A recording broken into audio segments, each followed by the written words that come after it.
जी अस्सलाम वालेकुम, welcome back बच्चों। Let's recontinue from where we have left. I am audible, someone please. Yes, sir. Okay okay, thank you. Okay, so I was on to the experimental study design. I told you two types, randomized controlled trial and non-randomized controlled trial. Non-randomized controlled trial is also known as quasi controlled trial. अच्छा, यहाँ पे मैं आपको एक interesting बात बताता हूँ। अब आपको लग रहा होगा सुनने में, क्या इसका मतलब है स्टूडेंट लाइफ में तो हम कभी भी एक्सपेरिमेंटल ट्रायल तो हम कर ही नहीं सकते, क्योंकि ना हमें कोई इंजेक्शन लगाने देगा, ना हमें कोई ड्रग देने देगा, ना हमें शायद कोई इतनी अंडरस्टैंडिंग हम ये कर सकेंगे। अच्छा, स्टूडेंट में भी आप कर सकते हैं, मैं आपको इंटरेस्टिंग बात ये बताने लगा हूँ। लेकिन वो इस तरह के ट्रायल्स नहीं होंगे। उनको पता है क्या कहते हैं? उनको कहते हैं रैंडमाइज्ड एजुकेशनल ट्रायल्स। वो कंट्रोल ट्रायल इस तरह के नहीं होते, ड्रग्स वाले नहीं होते, वो एजुकेशनल ट्रायल्स होते हैं। और दूसरा होते हैं इसी तरह non randomised educational trials. Educational trial की मैं आपको एग्जांपल देता हूँ, वो हम कर सकते हैं, बल्कि वो काफी कुछ प्लान भी उसमें कर सकते हैं। अब मैं ये सोच रहा हूँ कि मैं ऐसे करना चाहता हूँ। मैं देखना चाहता हूँ कि एक लेक्चर मैंने दिया व्हाइट बोर्ड पे क्लास में, और एक लेक्चर मैंने दिया पावर पॉइंट प्रेजेंटेशन पे। और उसके बाद जब मैंने ये लेक्चर दिया और लेक्चर दे के जो मेरे स्टूडेंट थे, जो मेरे एक्चुअली स्टडी पार्टिसिपेंट्स थे, उनसे मैंने एक फॉर्म फिल करवा लिया, जो मैंने फिल पहले करवाया व्हाइट बोर्ड टीचिंग के बाद भी, और फिर मैंने फिल करवाया पावर पॉइंट प्रेजेंटेशन के बाद। वो स्कोरिंग का फॉर्म था, उसको मैंने बाद में कंपेयर कर। अब आप समझ रहे हो इंटरवेंशन कहाँ से आई है? इंटरवेंशन इसलिए आई है क्योंकि मैंने खुद उसमें इंटरवीन किया है, मैंने खुद लेक्चर लेके ये काम किया। मतलब स्टूडेंट लेक्चर ले नहीं रहे थे, मैंने सिर्फ आके ऑब्जर्व नहीं किया था, मैं रिसर्चर मैं खुद था। तो मैंने खुद लेक्चर, हो सकता है मैं खुद ना लूं, मैं अरेंज कर लूं। मैं कहूँ यार फलाना टीचर लेगा, और वो लेक्चर स्पेशल इसीलिए, वो ये नहीं कि यूजुअल लेक्चर हो रहा था, यूजुअल चल रहा था, मैंने आके देख लिया, नहीं। वो मैंने स्पेशल लेक्चर प्लान करवाया। मैंने कुछ स्टूडेंट पहले सिलेक्ट किए, अगेन सिलेक्शन उनकी रैंडम है कि नॉन रैंडम है, ये मेरी मर्जी है। तो मैंने अगर तो अपनी मर्जी से सिलेक्ट किया तो नॉन रैंडम होगा। अगर मैंने रैंडमली सिलेक्ट किया कुरानदाजी मेथड से, लॉटरी मेथड से, तो वो रैंडम होगा। खैर सिलेक्शन मैंने जैसे भी की, लेकिन उसके बाद मैंने क्या कर लिया, पहले मैंने उनका लेक्चर व्हाइट बोर्ड पे दिलवाया, और फिर उसी टॉपिक का, सेम टॉपिक का लेक्चर पावर पॉइंट प्रेजेंटेशन। और फिर स्टूडेंट की अंडरस्टैंडिंग के लिए क्या कर सकता हूँ मैं इसमें, ये कर सकता हूँ उनका उनका मैं एक एमसीक्यू का टेस्ट ले सकता हूँ पहले व्हाइट बोर्ड के बाद, फिर उसके बाद देखता हूँ उनमें कुछ ज्यादा समझ आई है, या मैं कोई स्कोरिंग करवा सकता हूँ कि यार किसमें उनकी अंडरस्टैंडिंग ज्यादा है। अब बात समझ रहे हो? दोनों केसेस के अंदर ये भी एक एक्सपेरिमेंटल ही है, ये मैं एक्सपेरिमेंट ही कर रहा हूँ। हाँ, कर मैं रहा हूँ कि ये वो वाला, ये ड्रग्स वाला नहीं होगा, ये एजुकेशनल ट्रायल कहलाएगा। और ये बहुत इंटरेस्टिंग है, इसमें काम काफी कम हुआ है, और ये काम एक ही दफा में भी हो जाता है। लाइक आपको समझ आ गई ना कि एक आपने लेक्चर इसका करवाया, और वो आपने अरेंज भी स्पेशल इसीलिए करवाया। जब अरेंज ही इसीलिए करवाया हुआ है, तो ऑटोमेटिकली आप समझ रहे हो ना कि उसका काम भी बड़ा ऑर्गेनाइज्ड होगा। आपने पहले टीचर से बात की, आपने फिर अपने सैंपल साइज लिए, सैंपल किस स्टूडेंट पे आपने टेस्ट करना है, उन स्टूडेंट को फिर आपने रैंडम या नॉन रैंडम बेस से सिलेक्ट किया, और उसके बाद फिर आपने दो लेक्चर दिलवाए, पहले लेक्चर के बाद फीडबैक लिया, दूसरे लेक्चर के बाद लिया, उस फीडबैक को कंपेयर कर, और एंड पे आपने क्या बताया कि यार इसके तहत ये लग रहा है कि व्हाइट बोर्ड टीचिंग ज्यादा बेहतर है या पावर पॉइंट टीचिंग ज्यादा। तो ये इस तरह के एजुकेशनल ट्रायल्स भी आप कर सकते हैं। ये जो एजुकेशनल ट्रायल्स होते हैं ना, इसमें यूजुअली कंट्रोल ग्रुप्स नहीं होते, इसलिए कंट्रोल का वर्ड इसमें से निकाल देते हैं। इसको कहते हैं रैंडमाइज्ड एजुकेशनल ट्रायल्स या नॉन रैंडमाइज्ड एजुकेशनल ट्रायल्स। आप समझ रहे हो ना, इसमें दो ग्रुप्स नहीं बनाया आपने, आपने ग्रुप एक ही रखा है। आपने एक ही ग्रुप, एक ही स्टूडेंट का ग्रुप बनाया है, और उसमें पहले एक लेक्चर करवा दिया एक तरीके से, फिर एक लेक्चर दूसरे तरीके से करवा दिया। तो ये इस तरह कंपैरिजन, ये आप दो डिफरेंट सब्जेक्ट में कंपेयर करवा सकते हैं। आप ये करवा रहे हैं कि यार एनाटॉमी की व्हाइट बोर्ड पे ज्यादा अच्छी समझ आती है कि फिजियोलॉजी की व्हाइट बोर्ड पे समझ आती है, फार्माकोलॉजी की व्हाइट बोर्ड पे ज्यादा अच्छी समझ आती है, या पैथोलॉजी की व्हाइट बोर्ड पे ज्यादा समझ आती है, समझ रहे हो? लेकिन ये काम अरेंजमेंट, मेथड क्या यूज किया है, तरीका कार क्या किया है। एक तरीका ये भी हो सकता था, अभी मैंने एक स्टडी करवाई है, हमारे मेरे थर्ड ईयर या फोर्थ ईयर के बच्चे हैं आई थिंक, या थर्ड ईयर के, मुझे अब याद नहीं है, अभी रिसेंटली 2-3 महीने पहले कंक्लूड हुई है। हमने क्या किया, हमने देखा कि बच्चों का अटेंशन स्पैन कितना है लेक्चर के अंदर, लेकिन उसमें हमने लेक्चर प्लान नहीं करवाया। हमने क्या किया कि यार फिजियो बायो के एनाटॉमी के लेक्चर चल रहे हैं, हमने सिर्फ उनके टीचर से बात कर ली कि आप अपना लेक्चर जैसे ले रहे हैं वैसे ही लेते रहेंगे, हम दरमियान में आके एक परफॉर्मर डिस्ट्रीब्यूट करेंगे, उसमें बच्चे जो है हर 5 मिनट के बाद ना वो क्लिक कर देंगे कि उनका टेंशन स्पैन 9 ग्रेड में से किसमें लाइक कर रहा है। उन्होंने सिर्फ क्लिक कर दिया, तो ये एक्सपेरिमेंटल था ही नहीं, ये ऑब्जर्वेशनल में आएगा। फर्क समझो, ऑब्जर्वेशन में क्यों आएगा, क्योंकि हमने इसमें खुद से कुछ भी एक्सपेरिमेंट नहीं करवाया। ऑलरेडी लेक्चर चल रहा था, ऑलरेडी फर्स्ट ईयर के बच्चे बैठे हुए थे, हमने एक फॉर्म फिल करवा लिया, तो ये उसमें ऑब्जर्वेशनल में ही चला जाएगा, और ऑब्जर्वेशन में भी क्रॉस सेक्शनल में आ जाएगा, क्योंकि एक ही ग्रुप था। और शायद डिस्क्रिप्टिव में, या अगर हमने दो बनाए थे तो एनालिटिकल में चला जाएगा, क्योंकि हमने स्टूडेंट से एक ही दफा मिलना। तो अब आपको बात समझ आ रही कि मैं आपको किस तरह से बात समझाने की कोशिश कर रहा हूँ? तो एक्सपेरिमेंटल के अंदर, दोबारा बता रहा हूँ, एक्सपेरिमेंटल या इंटरवेंशनल के अंदर, अगर एक एक है आपका randomise control trial, non randomise control trial, जो कि मोस्टली इंजेक्शन या ड्रग्स में होता है। और ये काम, अच्छा ये काम वहां पे भी आप एक ग्रुप में भी कर सकते हैं, ये भी मैं आपको बता दूं। एक रैंडमाइज एक्सपेरिमेंटल ट्रायल भी कहते हैं, और नॉन रैंडमाइज एक्सपेरिमेंटल भी। उसमें आप दो ग्रुप नहीं बनाते, आप कंट्रोल नहीं बनाते, आप एक को ही देते हैं, लेकिन वो इतने आइडियल सिनेरियोज नहीं है। तो देखो ना, आपको अगर hypertensive drug, anti hypertensive drug test करना चाह रहे हो, वो तो ठीक है कि किसी एक ग्रुप में ब्लड प्रेशर कम कर देगी, लेकिन नॉर्मल में उसमें क्या असर आएगा वो भी देखने की जरूरत है, कि नॉर्मल में भी कुछ काम कर रही है कि साइड इफेक्ट लेकर आ रही है। तो करते हैं, कुछ केसेस में ले जाते हैं कि हम ग्रुप एक ही बनाते हैं, रैंडम तरीके से चलते हैं, तो वो रैंडमाइज्ड एक्सपेरिमेंटल ट्रायल कहलाएगा। लेकिन यही काम अगर हम एजुकेशन में करते हैं, अपने अंडर ग्रेजुएट लेवल पे करते हैं, तो वो रैंडमाइज्ड एजुकेशनल ट्रायल बन जाएगा, होगा एक ही ग्रुप के अंदर। क्लियर हो गया? That's all about your experimental study design. तो एक्सपेरिमेंटल स्टडी डिजाइन जरा छोटा था, बहुत ज्यादा डिटेल नहीं था, लेकिन इसके हवाले से कोई सवाल है तो मुझसे पूछो, फिर मैं लास्ट में क्वालिटेटिव स्टडी डिजाइन की तरफ शिफ्ट हूँ।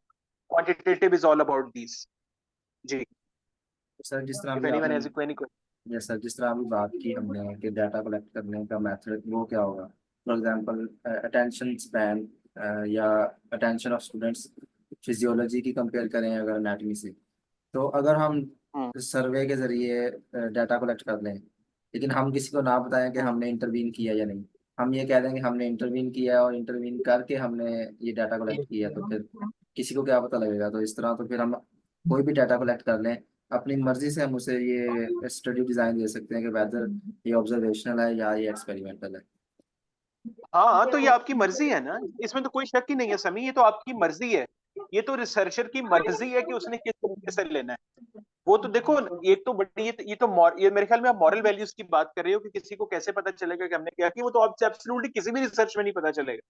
वो तो मैं जो भी लिख दूं, मैं कहूँ जी मैंने केस कंट्रोल किया किया, मैंने क्रॉस सेक्शन, मैंने वो क्रॉस सेक्शन, मैंने दो ग्रुप्स लिए हैं, लेकिन दो ग्रुप से मैं एक ही दफा मिला हूँ, दोनों का एचबी लेवल लेके आपस में कंपेयर कर लिया है, यह तो क्रॉस सेक्शन है। मैं को नहीं जी, मैंने पहले जी मैंने एक ड्रग दी, ड्रग देख के मैंने फलानी चीज देखी। निजामुद्दीन बेटे अपना माइक म्यूट कर लो, निजामुद्दीन आपका बेटे माइक अनम्यूट है, thank you. Roll number 166, Nizamuddin, if you are listening to मी।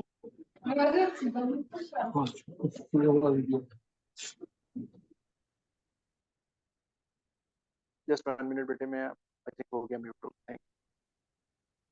तो ये तो बिल्कुल एब्सोल्युटली, ये तो बिल्कुल आप ही का, आपकी मर्जी है कि आप इसको क्या कर रहे हो, कैसे करना चाह रहे हो, वो तो बताना तो आपको पता नहीं। इसीलिए फेक रिसर्चेस का प्रॉब्लम ये है कि फेक रिसर्चेस में बिल्कुल कोई समझ नहीं होती है, बस रैंडम चला देते हैं, रैंडम चलने देते हैं।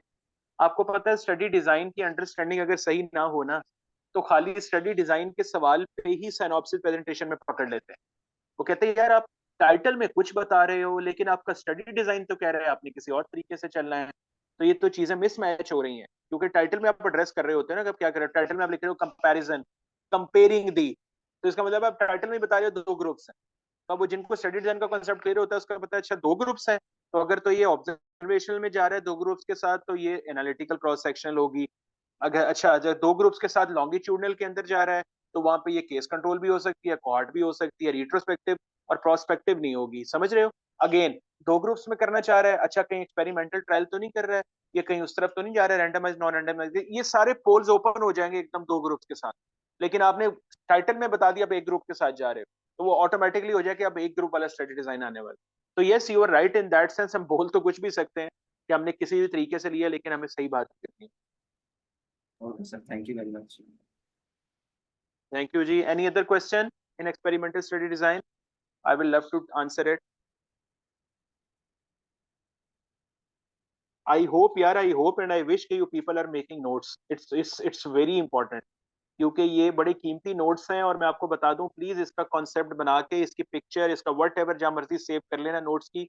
थैंक यू रैस कि आप लोग इसको रिकॉर्ड भी कर रहे हो, ये रिकॉर्डिंग शेयर भी करना प्लीज, क्योंकि मैंने स्टडी डिजाइन में बहुत ज्यादा मैंने टाइम लगाया हुआ है, मैंने बहुत ज्यादा सर्चेज की हुई हैं, मैंने बहुत ज्यादा लोगों से मिला हूँ, अपने डिफरेंट मेंटोर से इसको डिस्कस किया हुआ है, और फाइनली जाके देयर वाज सम प्लेस कि जहाँ मैं सेटल डाउन हुआ और जहाँ मुझे एक्चुअली समझ आई। क्योंकि मैं वो बंदा हूँ स्टडी डिजाइन के हवाले से बता रहा हूँ कि जिसको पहले कंफ्यूजन बहुत थी कि यार इसमें और इसमें क्या फर्क होता है, अच्छा इसमें ये कब करना है, ये कब करना है। तो उन सारे सवालों का मैंने आंसर करते हुए ये जो आपको समझा रहा हूँ ना, मुझसे समझा रहा हूँ, तो ताकि मैं ये चाह रहा हूँ कि आप लोगों की बेस बिल्कुल क्लियर बने यहाँ पे, खास तौर पे वो लोग जो फर्स्ट टाइम सुन रहे हैं जिनको क्लियर नहीं है। अगर आप लोग ये जो मेरी आज की टॉक है इसको फॉलो करोगे इंशाल्लाह, तो स्टडी डिजाइन आप खुद बहुत आराम से चूज कर सकते हो, बहुत आराम से। और स्टडी डिजाइन का बेसिक समझ गए हो ना, ये आपने चूज करना है कि किस तरीके से करना चाह रहे हो, ये आपने चूज करना है। आप अगर खाना खाने लगे हो बैठ के, आपने चूज करना है आपने जमीन पे बैठ के खाना है कि टेबल पे बैठ के खाना है, आपने प्लेट में डाल के खाना है या आपने वैसे ही किसी और बर्तन के अंदर खाना है। आप पानी पी रहे हो, आपने गिलास में पी रहे हो, आपने प्लानिंग है आपकी सारी। तो रिसर्च में ये प्लानिंग है, और प्लानिंग ही डिपेंड करती है कि स्टडी डिजाइन कौन सा चूज करना है। Okay, I think there is no more question regarding this quantitative study design. एक मैं बड़ा क्विक सा बोलने लगा हूँ, आपने जो अपने नोट्स बनाए अपने सामने खोलो, मैं जो बोल रहा हूँ उसको देखते जाओ। Quantitative study design are divided into two types, observational and experimental. Experimental को इंटरवेंशनल भी बोलते हैं। ऑब्जर्वेशन में हमने दो टाइप्स की हैं बेसिक। एक वो टाइप है जिसमें हमने स्टडी पार्टिसिपेंट से एक ही दफा मिलना है, जिसको क्रॉस सेक्शन कहते हैं, और दूसरी वो टाइप है जिसमें स्टडी पार्टिसिपेंट से एक से ज्यादा दफा मिलना है, उसको हम लॉन्गिट्यूडनल कहते हैं। जो अगर हमने स्टडी पार्टिसिपेंट से एक ही दफा मिलना है और हमने ग्रुप भी एक ही बनाया है स्टडी पार्टिसिपेंट का, तो वो डिस्क्रिप्टिव क्रॉस सेक्शनल। और अगर हमने स्टडी पार्टिसिपेंट से एक ही दफा मिलना है लेकिन ग्रुप हमने दो बनाए हुए हैं, तो उसको कंपैरेटिव क्रॉस सेक्शनल या एनालिटिकल क्रॉस सेक्शनल बोलते हैं। अच्छा, दूसरी तरफ आ जाते हैं जो आपका लॉन्गिट्यूडनल है। तो लॉन्गिट्यूडनल मैंने आपको बताया था कि लॉन्गिट्यूडनल में पहली बात तो हमने क्या करनी है कि आपने एक ग्रुप है कि दो ग्रुप है। और अगर एक ग्रुप है तो एक ग्रुप में भी आगे हमने कंडीशन लगाई थी, हम कॉज से इफेक्ट की तरफ जा रहे हैं कि इफेक्ट से कॉज की तरफ। अगर एक ग्रुप में हम कॉज से इफेक्ट की तरफ जा रहे हैं तो फॉरवर्ड डायरेक्शन में जा रहे हैं, तो प्रोस्पेक्टिव। और अगर हम इफेक्ट से कॉज की तरफ आ रहे हैं एक ग्रुप में, तो रिवर्स डायरेक्शन में आ रहे हैं, रिट्रोस्पेक्टिव ग्रुप, रिट्रोस्पेक्टिव स्टडी। और दूसरी तरफ अगर हम दो ग्रुप्स के अंदर चले जाएं, तो दो ग्रुप्स के अंदर अगेन कॉज से इफेक्ट की तरफ फॉरवर्ड डायरेक्शन में जा रहे हैं, लेकिन ग्रुप दो बनाए हैं तो कोहॉर्ट स्टडी। और यही हम अगर ऑपोजिट आ रहे हैं, ग्रुप दो बनाए हुए हैं, तो केस कंट्रोल स्टडी। इसमें सिर्फ मैं ऐड कर दूं जो समी ने क्वेश्चन किया था कि कोहॉर्ट में भी एक ग्रुप होता है जिसको हम रिट्रोस्पेक्टिव कोहॉर्ट बोलते हैं, समझ रहे हो ना। हालांकि रिट्रोस्पेक्टिव का वर्ड हमने यूज किया एक ग्रुप के साथ। कोहॉर्ट में रिट्रोस्पेक्टिव सिर्फ हम तब बोलते हैं कि जब ग्रुप दो ही बने हो, लेकिन हम उसको लेके कैसे जा रहे हैं, हम उसको लेके जा रहे हैं रजिस्टर के रिकॉर्ड निकाल के, ना कि एक्चुअल पेशेंट पे हम कॉज से इफेक्ट की तरफ जा रहे हैं। बस उसमें एक छोटा सा पार्ट ये। और दूसरी तरफ आ जाओ एक्सपेरिमेंटल में। एक्सपेरिमेंटल में दो मेजर ग्रुप्स की हैं। बाय द वे एक्सपेरिमेंटल भी आप खोलोगे ना कहीं पढ़ोगे, इसके 3 4 5 सब टाइप्स पे लिखी होती। लेकिन मैं ये आज ये चाहूंगा कि आप इन दो की टाइप को समझ लो ना, तो ये बहुत बड़ी कामयाबी होगी मेरी आज कि हमने एक तो randomise control trial, non randomise control trial. चाहे रैंडमाइज कंट्रोल हो चाहे नॉन रैंडमाइज हो, दोनों के अंदर इंटरवेंशन करनी है। एक कंडीशन, दूसरी कंडीशन, दो ग्रुप्स हैं जिसमें एक कंट्रोल है और एक आपने लेना है जिसपे आपने टीका लगाना है, और दूसरा जो कंट्रोल ग्रुप आपने लेना है कंपैरिजन के लिए। रैंडमाइज और नॉन रैंडमाइज का वर्ड क्यों लगा, ये सिलेक्शन ऑफ सैंपल पे है, वो आपने रिसर्चर ने सिलेक्ट करना है कि अगर आपने रैंडम तरीके से ले लिया तो वो रैंडमाइज कंट्रोल ट्रायल, लेकिन आपने खुद चूज करके लिया तो नॉन रैंडमाइज। और नॉन रैंडमाइज कंट्रोल ट्रायल का दूसरा नाम क्वाज़ी कंट्रोल ट्रायल है। लेकिन मैंने आपको बताया था स्टूडेंट के गुड न्यूज ये है कि वो अब चाहे इंजेक्शन वगैरह तो नहीं लगा सकते, लेकिन वो एजुकेशनल ट्रायल्स कर सकते हैं। तो हम इसी को बोलते हैं रैंडमाइज एजुकेशनल ट्रायल्स और नॉन रैंडमाइज एजुकेशनल ट्रायल। और मैंने आपको उसकी एग्जांपल भी दी थी कि कैसे व्हाइट बोर्ड या पावर पॉइंट टीचिंग को, हाँ चक्कर क्या है कि प्लानिंग खुद है, ये सारा अरेंजमेंट खुद है, सिलेक्शन ऑफ सैंपल खुद है, तो इसको एक्सपेरिमेंटल कह रहे हैं। क्लियर हो गया? ओके। अब मैं आता हूँ क्वालिटेटिव स्टडी डिजाइन की तरफ। मैंने आपको लेक्चर के शुरू में बोला था, क्लास के शुरू में, आज के टॉक के शुरू में, कि यार जिन्होंने लेट ज्वाइन किया उनको बता रहा हूँ कि जो क्वालिटेटिव स्टडी डिजाइन है आपके, ये एक्चुअली स्टार्ट में ही आपने चूज कर लिया था कि आप अपना रिसर्च क्वेश्चन क्वांटिटेटिवली उसका आंसर करना चाह रहे हो या आप उसका आंसर वाई और हाउ पे करना चाह रहे हो। अगर वाई और हाउ है तो वो रीजनिंग है, तो वो क्वालिटेटिव में आता है। ये मेरा प्रीवियस लेक्चर जो मैंने लिया था एसएलएमसी में रैस से रिलेटेड, पता नहीं वो सिंक ने आई थिंक अरेंज किया था, तो उस वक्त मैंने आंसर किया था। और अगर आप उसको क्वांटिटेटिवली मेजर करना चाह रहे हो तो क्वांटिटेटिव अप्रोच। अभी तक मैंने जितने स्टडी डिजाइन बताए हैं वो क्वांटिटेटिव स्टडी डिजाइन थे। अब मैं आता हूँ क्वालिटेटिव की तरफ। क्वालिटेटिव स्टडी डिजाइन जो है ना, वो जरा समझने हैं आपने, सुनने हैं बहुत थोड़े से, 3 4 हैं 5 हैं, लेकिन उसको समझ लो एक दफा। क्वालिटेटिव स्टडी डिजाइन में एक तो पहले समझ लो आप रीजनिंग में जा रहे हो, आप रीजनिंग में जा रहे हो, ठीक है। आपने वजह तलाश कर ली है किसी चीज। जैसे फॉर एग्जांपल मेरे जहन में ये पहला क्वालिटेटिव एक सवाल, एक रिसर्च क्वेश्चन बनाते हैं, फिर आपको स्टडी डिजाइन समझ आएंगे। मैं एक क्वेश्चन बनाया कि why the students are late in the 8 AM lecture in the morning, ठीक है। अब मेरे जहन में एक वाई है इसका, क्यों लेट हो जाते हैं। या मेरे जहन में एक वाई ये आ रहा है कि यार वो फर्स्ट ईयर के बच्चे जो कहते हैं हमारी फूलिंग बहुत होती है, फूलिंग बहुत होती है, सेकंड ईयर में आके वही बच्चे फूलिंग क्यों करते हैं। वाई, अगेन वाई, मुझे इसकी वजह नहीं पता, मैं रीजनिंग जानना चाह रहा हूँ। अब बात समझ गए हो? तो इसको मैंने अब इस तरीके को मैंने इसी मेथड को मैंने अब डिजाइन करना है। मैंने इस रिसर्च जी फिजा काइंडली म्यूट कर लेना बेटा, थैंक यू। ओके, ओके तो मैं आपको बता रहा था, अब इसको मैंने डिजाइन करना है, मैं दो आपको एग्जांपल दिए, इसको मैंने डिजाइन करना है। ओके मैंने अब काम करना कैसे, जो एक एक क्वालिटेटिव स्टडी डिजाइन है। अच्छा इसमें कोई सब टाइप्स नहीं है, मैं आपको आसान कर दूं। क्वालिटेटिव में ना बड़ी बड़ी 4-5 टाइप्स हैं, उनके आगे कोई सब टाइप नहीं है। एक उसका क्वालिटेटिव स्टडी डिजाइन है, इसको कहते हैं narrative, narrative qualitative study design. अभी मैं आपको एग्जांपल भी दूंगा, आपको बहुत अच्छी समझ आएगी सर। आपको नैरेटिव से लग भी रहा है कि नैरेटिव में कहानी है। नैरेटिव क्वालिटेटिव स्टडी डिजाइन में आप रीजन पूछ रहे हैं, लेकिन एक बंदे की कोई स्टोरी जान के रीजन जान रहे हैं आप। समझ रहे हैं आप? जैसे फॉर एग्जांपल आपके ज़हन में आ रहा है कि यार आप किसी इलाके में गए हैं और आपने उस इलाके में एक बड़ी डिफरेंट हैबिट देखी है लोगों में, जो आपको किसी और इलाके में नहीं मिलती। वो शायद लिबास एक बड़ा डिफरेंट पहन रहे हैं, या वो बात बड़े डिफरेंट तरीके से कर रहे हैं, और आपके ज़हन में तजस्सुस पैदा हुआ एज़ अ रिसर्चर, यार ये ऐसा क्यों कर रहे हैं? व्हाई? ये ऐसा क्यों कर रहे हैं? मुझे जानना है। तो इसमें आप किसी 1, 2, 3, 4 बंदों से मिले और उनके पास जाके आपने उनसे कहा, यार अब आप ये ड्रेस कब से पहन रहे हैं? अब वो बंदा अपनी पूरी स्टोरी सुनाएगा। वो बंदा ऐसे नहीं आपको करेगा जी हम जी 1962 से पहन रहे हैं। आप वो कहेगा जी, चलो फॉर एग्जांपल वो कह भी देगा तब से पहने, आप कहेंगे कि आप यही ड्रेस क्यों पहन रहे हैं? फिर वो आपको इसका आंसर करेगा, जी हुआ ये था, ऐसे हुआ था। तो आपको 3, 4, 5 बंदे स्टोरी सुनाते हैं।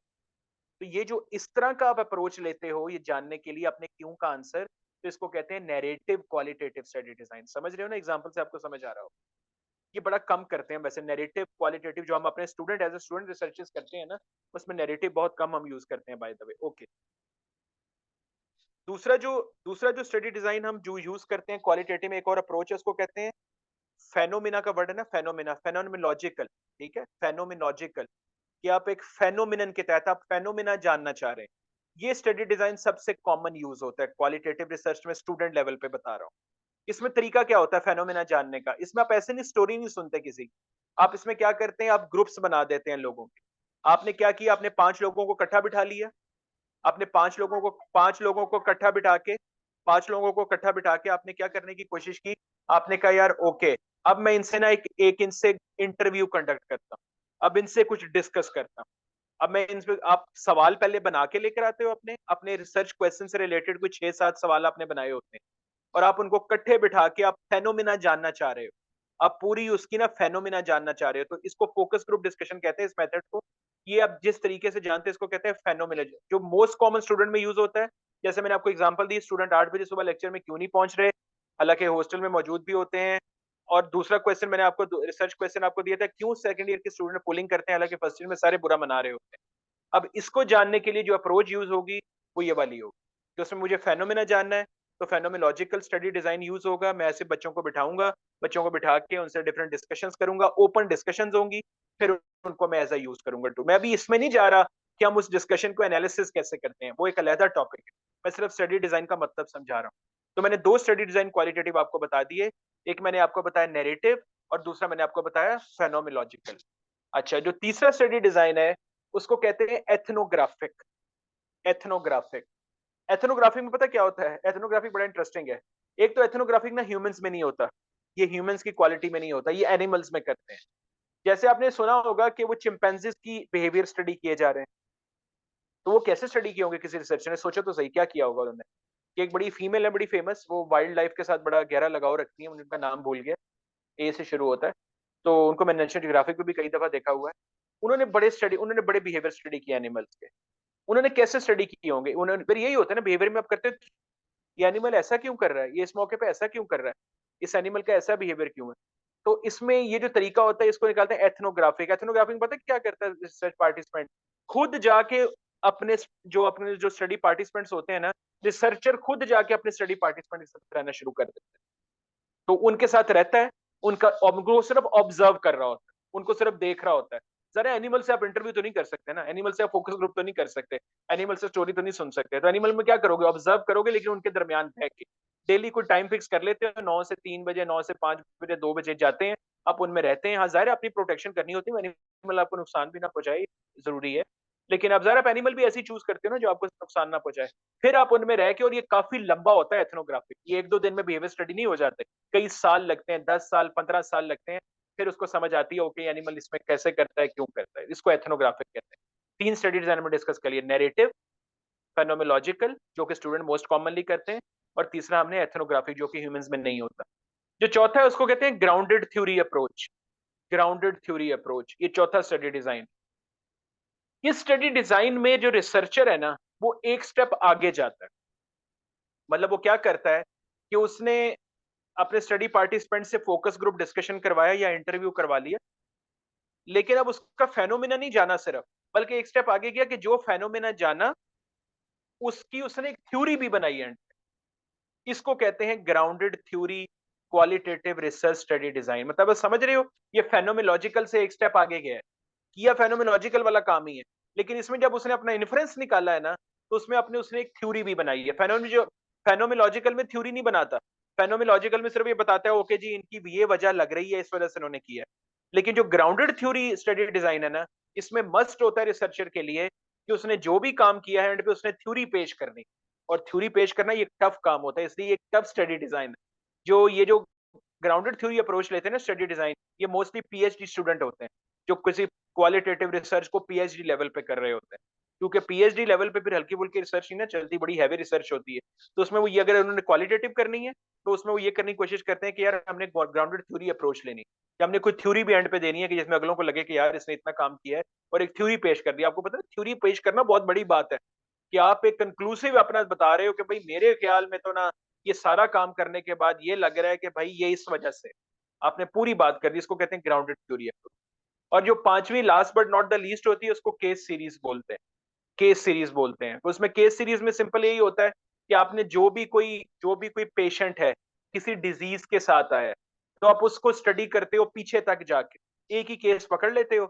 आप इसमें मल्टीपल आपके स्टडी पार्टिसिपेंट नहीं होते, एक ही स्टडी पार्टिसिपेंट होता है वो जिस डिजीज के साथ आता है, और उसके आप क्यों की रीजन जानते हो। आप उसका इंटरव्यूज करते हो, आप उसके घर तक जाते हो, आप उसका बैकग्राउंड चेक करते हो, उसकी स्कूलिंग के ये कहाँ से हैबिट डेवलप हुई, ये हैबिट उसको क्यों हुई, इसने स्मोकिंग क्यों शुरू की।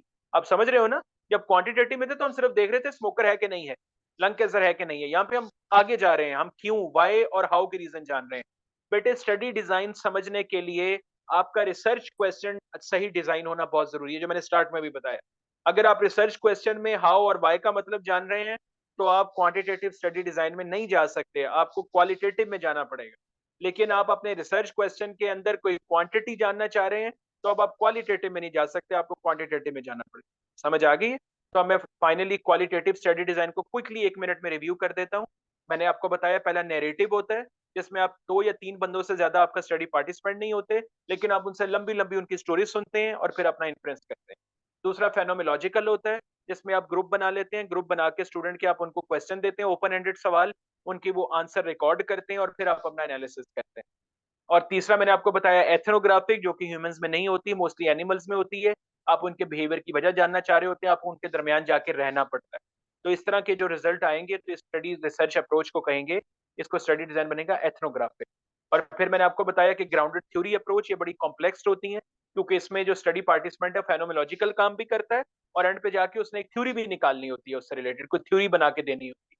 तो ये अप्रोच है। और लास्ट मैंने आपको केस सीरीज बोला, ये भी क्वालिटेटिव में तब करते हैं।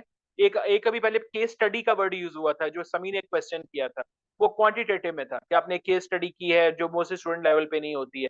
ये केस सीरीज है। इस केस सीरीज में अब करते क्या है कि हम किसी एक पेशेंट को ले लेते हैं, उसकी डिजीज हो सकता है रेयर हो सकता है कॉमन हो, लेकिन हम पूरा उसको पीछे स्टडी करते हैं कि इसमें क्यों डेवलप, और फिर हम अपना एक रिजल्ट बताते हैं। So that's all about all the study design. I have just told you about qualitative study design. If you have any question regarding qualitative research study design, please ask. Okay, sir. Well, thank you very much. I thank you, sir, on behalf of RAS whole team and on behalf of all the participants for taking time out of your busy schedule and always being here for us in any kind of help we need. You're welcome. You're welcome. I'm very happy always to interact with you people. बस busy schedule की वजह से कभी हो जाता है possible, कभी नहीं हो सकता। लेकिन एक बहुत अच्छी बात यह है कि आप लोग इसमें लगे हुए हो, मुझे ये चीज़ बहुत पसंद है। मेरे नज़दीक, मैं शुरू से बोलता हूँ, जो मुझे जानते हैं कि मेरे नज़दीक वो स्टूडेंट जो कोशिश कर रहे हैं और जो नहीं कर रहे कभी बराबर नहीं होते। और ये आप लोग जो काम कर रहे हो, ये एक actually it's it's a kind of extra curricular activity. ये आप अपनी पढ़ाइयों से हट के कर रहे हो, और ये इतना नेकी का काम है कि इसका आपको अंदाजा ही नहीं है। कि हम जो बात कर रहे हैं, किसी एक को समझ आ गई, वो समझ आके उसने अपना कभी फ्यूचर में रिसर्च की, उससे किसी मरीज को फायदा हो गया, तो वो हमारा भी दुनिया आखिरत का फायदा हो जाए। तो I am very thankful to Race society. Race is always very dear to me, very close to my heart. ये जितने बच्चे रिसर्च करते हैं, वेरी डेयर टू मी, क्योंकि मुझे पता है कि अंडर ग्रेड लेवल पे इतनी जान लड़ा रहे हो अपने कोर्स के साथ, ये आसान काम नहीं। तो I am really thankful to all you people कि आपने मुझे अलाउ किया यहाँ पे बात करने के लिए, और आई होप कि हम सबकी इसमें कुछ ना कुछ लर्निंग हुई होगी। Still if you have any question please ask.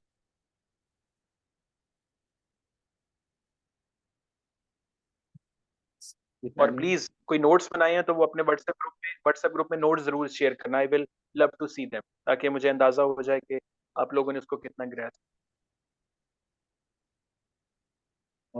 Thank you very much. Okay बच्चों, थैंक यू। ये अमान अल्लाह। अल्लाह हाफिज़।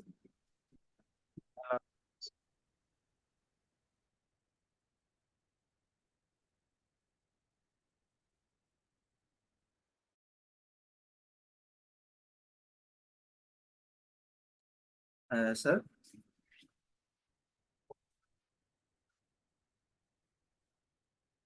जी समी, जी आई एम हियर।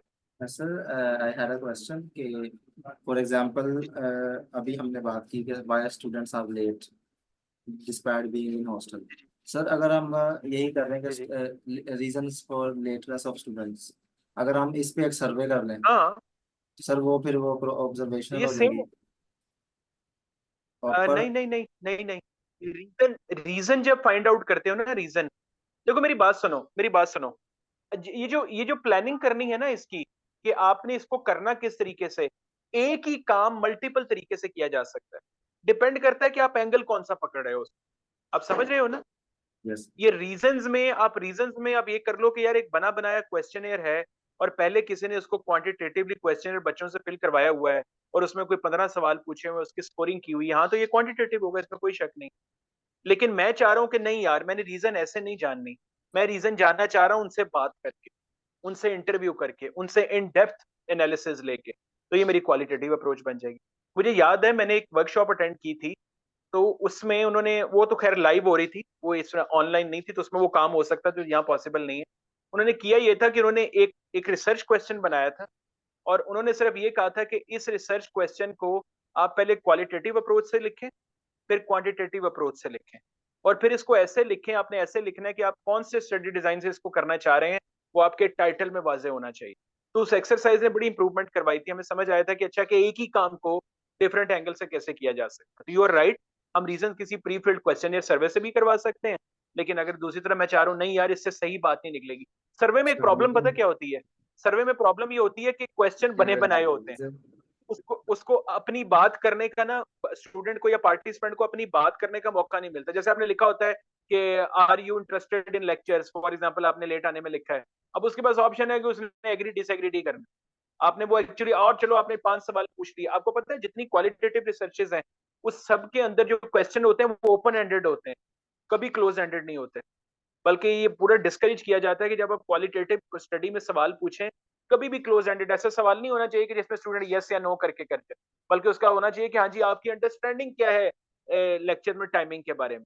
तो उसका आंसर उसको ओपन एंडेड करना पड़ेगा, यार मेरे ख्याल में तो ये टाइमिंग नहीं होनी चाहिए, मेरे ख्याल में फ्लेक्सिबल होना चाहिए। एक बंदा ये आंसर कर रहा है, एक बच्चा ये आंसर करेगा नहीं, टाइमिंग बड़ी जरूरी है, हर चीज में टाइमिंग मैटर करती है। अब समझ रहे हो कि ओपन एंडेड। तो यस, यू आर राइट, ये आपका डिपेंड करता है कि आप उसको किस एंगल से लेना चाह रहे हो। लेकिन मैं फिर भी ये कहूंगा, ये मेरी जो अपना एक्सपीरियंस है, कि अगर आपने रीजंस फाइंड आउट करनी है ना किसी चीज की, always adopt a qualitative approach, that is the best approach to find the reason. Okay sir, thank you Sami, very have I much. answered your question? Yes sir. Oh, thank you. Any other question, बच्चों? I think no question. Still, if you have any other, you can share in the group. I'll okay answer. Sir, okay, thank you very much sir. अल्लाह हाफिज़। Okay, बच्चों, thank you. That's all. Allah Hafiz.